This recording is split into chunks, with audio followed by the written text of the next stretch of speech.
యేసు రక్తమే జయం పరిచర్య ప్రైజ్ ద లార్డ్. జూలై 15వ తేదీ 2024. ఈరోజు దేవుని వాక్యము, నిన్ను ఏమాత్రమును విడువను, నిన్ను ఎన్నడను ఎడబాయను అని ఆయనయే చెప్పెను గదా. హెబ్రీయులకు రాసిన పత్రిక 13వ అధ్యాయం 5వ వాక్యము.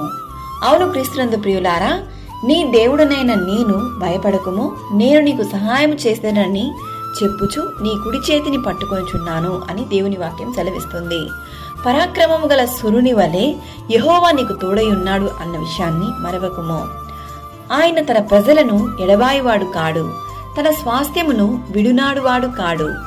ఈరోజు వాక్యం వింటున్న ప్రియ సహోదరి సహోదరులారా, ఈ లోక సంబంధమైన మనుషులు నీ పరిస్థితి బాగోలేదని నిన్ను విడిచి వెళ్ళిపోవచ్చు, నిన్ను హేళన చేసి మాట్లాడవచ్చు. కానీ ఆ దేవాది దేవుడు నిన్ను చేయి విడువడు, నిన్ను సిగ్గుపరచనివ్వడు.